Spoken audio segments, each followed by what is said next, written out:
श्रापित बदसूरत राजकुमारी की एक रोमांचक और शिक्षाप्रद कहानी।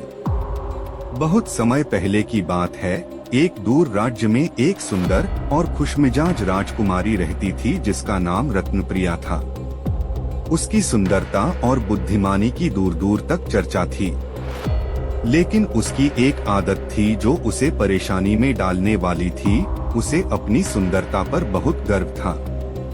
वह हमेशा दूसरों की सुंदरता को तुच्छ समझती और उनका मजाक उड़ाती थी।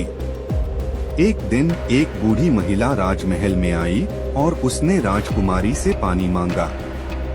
राजकुमारी ने उस महिला को देखकर ठहाके लगाते हुए कहा, इतनी कुरूप, क्या तुम्हारे पास पानी खरीदने की भी ताकत नहीं है?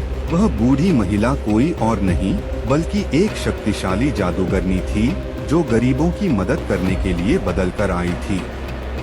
राजकुमारी का मजाक सुनकर जादूगरनी बहुत क्रोधित हुई और उसने कहा, तुम्हारे इस अभिमान ने तुम्हें अंधा बना दिया है। अब तुम उसी रूप में जियोगी जैसा तुम दूसरों को समझती हो।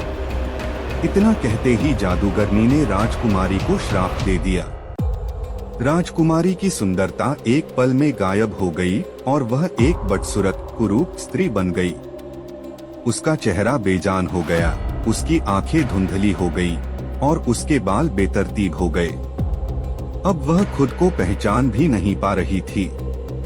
राजकुमारी ने रोते हुए जादूगरनी से माफी मांगी और कहा, मुझे माफ कर दीजिए, मैं अपनी गलती मानती हूँ।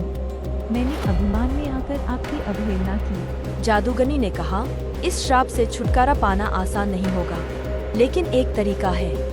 जब तक तुम अपने हृदय में दूसरों के लिए सच्चा प्रेम और सम्मान नहीं लाओगी और अपने कार्यों से यह सिद्ध नहीं करोगी, तब तक तुम्हारी सुंदरता वापस नहीं आएगी। राजकुमारी ने ठान लिया कि वह अपने अभिमान को छोड़कर लोगों की मदद करेगी और सच्चे दिल से सबका सम्मान करेगी। अगले दिन से ही उसने राजमहल छोड़ दिया और गांव में रहने लगी।